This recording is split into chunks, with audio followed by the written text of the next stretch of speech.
तो hello guys, welcome to our YouTube channel. तो आज हम डिस्कशन करने वाले हैं आईआईटी जाम 2015 में पूछा गया क्वेश्चन नंबर 23 के बारे में। ठीक है। अच्छा, आप क्या करना, पहले इस क्वेश्चन को एक बार खुद से ट्राई करना, उसके बाद इसका वीडियो सोल्यूशन देखना। ठीक है। तो यहाँ पर देखो, इस क्वेश्चन में हमसे पूछा क्या क्या है।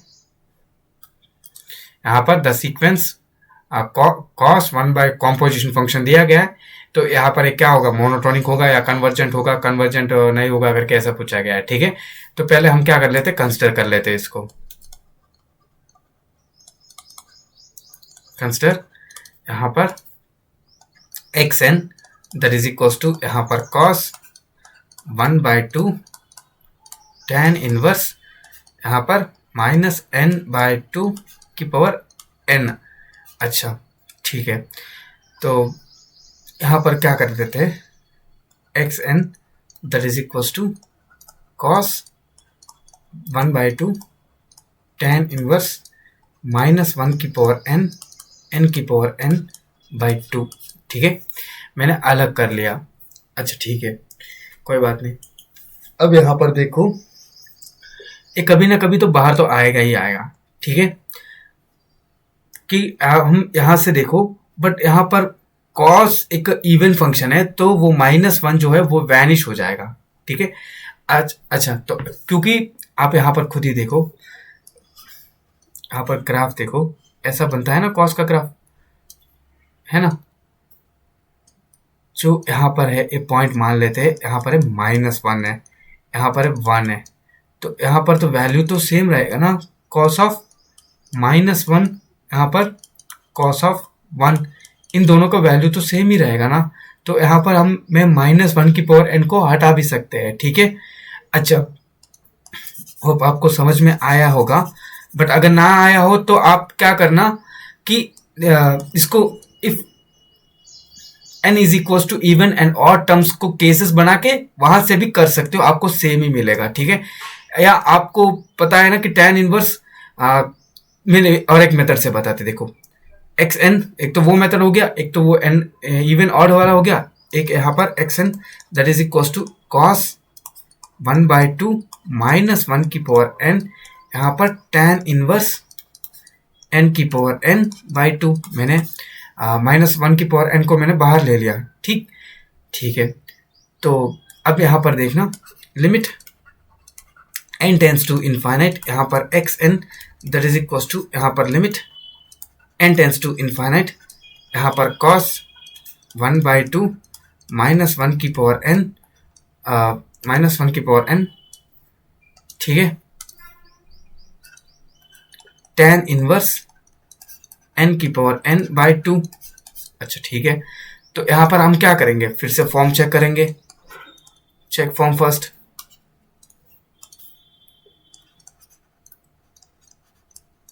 चेक फॉर्म, ठीक है। तो फॉर्म चेक करने के लिए यहाँ पर इफ यहाँ पर s n tends to infinite, तब यहाँ पर क्या हो जाएगा, cos 1/2 यहाँ पर -1 की पावर n, इसका तो कोई दिक्कत नहीं है, या तो 1 होगा या -1 होगा। यहाँ पर tan इनवर्स यहाँ पर इनफाइनाइट/2। ठीक है।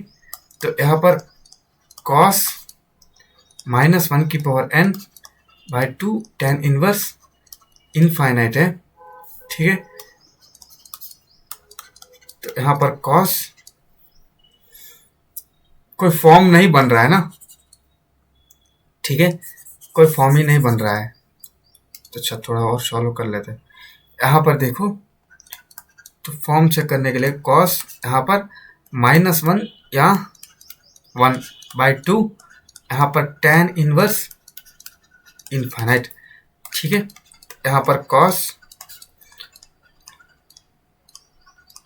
यहाँ 1/2 यहाँ पर tan इनफाइनाइट बोला तो tan इनवर्स यहाँ पर tan π/2 लिख सकते हैं। ठीक है। तो यहाँ से cos -1 की पावर n/2 tan इनवर्स, इसकी वैल्यू क्या होती है, tan इनवर्स tan π/2।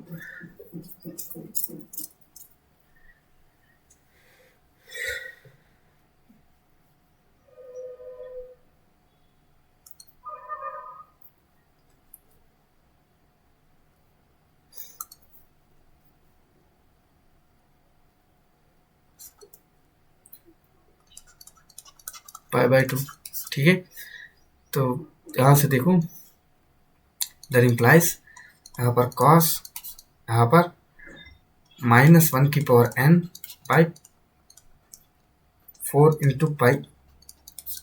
तो यहाँ पर तो कॉस पाई बाय 4 हो जाएगा ना, जब नेगेटिव आएगा तभी भी हमको कॉस पाई बाय 4 हो जाएगा। तो यहाँ से देखो cos pi by 4 even function है ना, इसलिए पाई बाय 4, तो इसकी वैल्यू क्या हो जाएगी यहाँ पर 1/√2, ठीक है।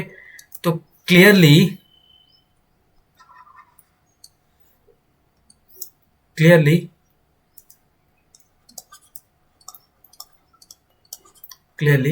यहाँ पर xn was convergent, xn was convergent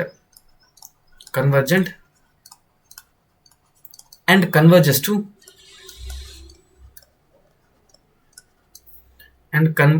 converges to 1/√2, ठीक है, एंड कन्वर्जेस टू 1/√2, ठीक है। तो यहाँ से तो हमको पता चल गया कि कन्वर्जेंट है। अच्छा, तो अब हम यहाँ पर ऑप्शंस को एलिमिनेट कर सकते हैं ना। वो बोल रहा है कि नेदर का, तो यहाँ पर ऑप्शन बी गलत है, ऑप्शन डी गलत है। अब देखो यहाँ पर कन्वर्जेंट है, तो क्या यहाँ से हमें मोनोटोनिक इंप्लाई कर सकते हैं? यहाँ पर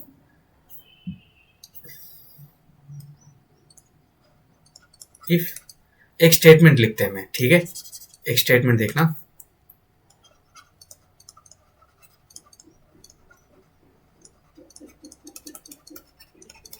ऐसे क्वेश्चन की तरह, ठीक है। तो क्या अगर एक बता देते कि एक सीक्वेंस है जो है वो कन्वर्जेंट है, ठीक है, if a sequence is convergent then it is always monotonic. क्या स्टेटमेंट ट्रू है फॉल्स है? फॉल्स है ना, काउंटर ले लेते।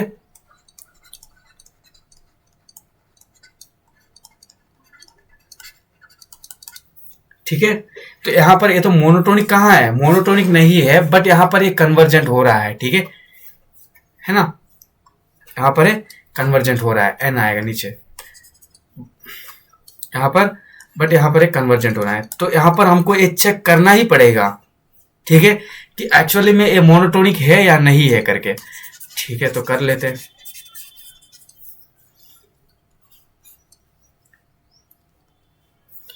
यहां पर हमको यहां पर x n that is equal to cos, यहां पर कॉस 1/2 tan इनवर्स -1 की पावर -n की पावर n, यहाँ पर हमारे पास ऐसा है, ठीक है। तो यहाँ पर देखो एक कॉम्पोजिशन फंक्शन है ना, एक कॉम्पोजिशन फंक्शन है। तो यहाँ पर आप लोगों को पता ही होगा the range of composition function, ठीक है। तो अंदर वाला का जो रेंज होता है ना, अंदर वाला का यहाँ पर इसका रेंज जो होता है ना, रेंज हम वो बाहर वाले फंक्शन के डोमेन में प्लॉट करते हैं, ठीक है। मतलब कुछ नहीं है, यहाँ पर देखो आप इसका पहले रेंज निकालते हैं, ठीक है, कॉम्पोजिशन फंक्शन का वो जो यहाँ पर इसका रेंज निकालते हैं, जो इसका रेंज होगा वो हम एक्स एक्सिस पर प्लॉट करेंगे। तो एक्स एक्सिस पर प्लॉट करेंगे तो उतना ही उसका डोमेन बनेगा, ठीक है, उससे ज्यादा नहीं बनेगा, ठीक है। तो वहां पर हमको पता चल जाएगा कि यहाँ पर मोनोटोनिक है या नहीं है करके, ठीक है। अच्छा, तो यहाँ पर देखो पहले इसका रेंज देख लेते हैं, इसका फाइंड रेंज। एक फंक्शन की तरह मान के सॉल्व कर रहे हैं, ठीक है।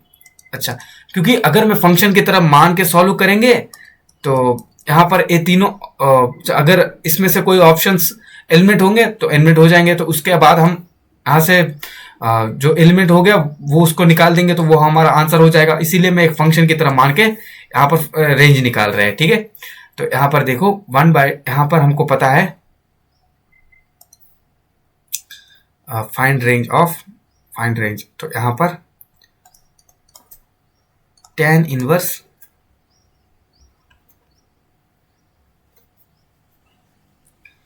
इनवर्स यहाँ पर माइनस को बाहर लेते tan इनवर्स x, ठीक है, x/2।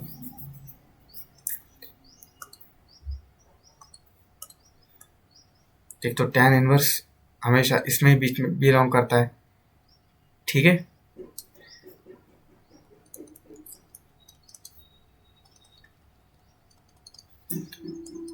π/2 से लेकर π/2 के बीच में बिलोंग करता है, तो इसका रेंज क्या हो जाएगा,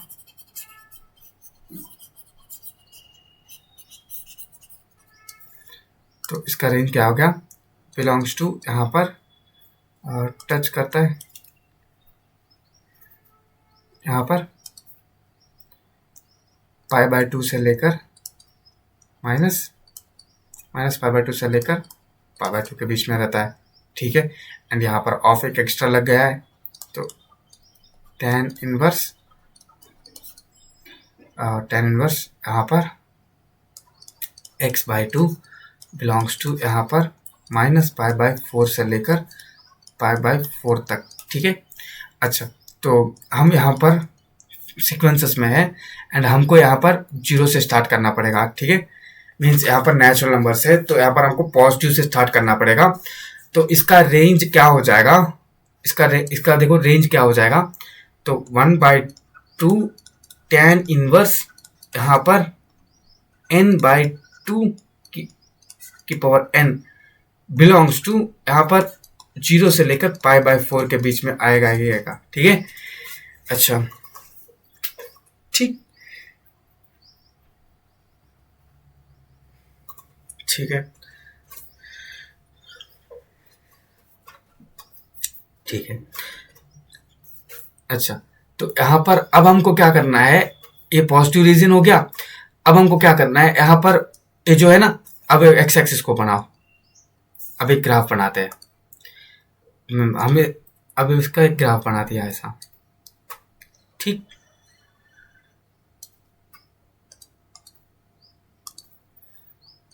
जीरो से लेकर π/4 के बीच में, ठीक है। तो इस एरिया में जो मेरा एक डोमाइन है, ठीक है, ये डोमाइन है। इस डोमाइन में cos x का ग्राफ कैसे बनेगा वो देखो एक बार। cos x का ग्राफ कैसे बनेगा, cos x का ग्राफ, ठीक है। तो cos π/2 की वैल्यू 0 होता है, ठीक है। तो ओवरऑल अल्टीमेटली इसका ग्राफ कुछ ऐसे ही बनेगा ना,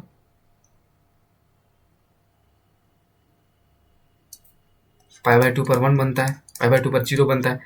तो अल्टीमेटली यहाँ पर ये है, तो यहाँ पर डिक्रीजिंग हो रहा है ना, 0 से लेकर π/4 पे ये डिक्रीजिंग हो रहा है, ठीक।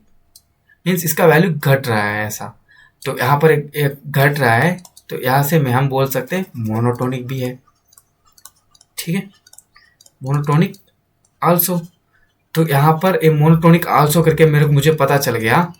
तो यहाँ से वो बोल रहा है कि नेदर मोनोटोनिक, ये तो हमने डिस्कार्ड कर दिया, convergent but not monotonic option से भी डिस्कार्ड कर दिया, तो ऑप्शन यही बचा ना, तो मोनोटोनिक है। तो ये एक और एक मेथड है जो हम फाइंड कर सकते हैं, ठीक है। जो जब हमको दो कॉम्पोजिशन फंक्शंस निकाला जाए, तो हम यहाँ से मोनोटोनिक का फंक्शन का बिहेवियर निकाल सकते हैं एंड वहां से कुछ ना कुछ आइडिया मिल जाता है, ठीक है। तो यहाँ पर इसका आंसर क्या हो जाएगा, therefore option a is true, option a true. And please like, share, subscribe to our YouTube channel and आगे भी ऐसे ही वीडियोस लाते रहेंगे। तब तक के लिए टेक केयर एंड बाय।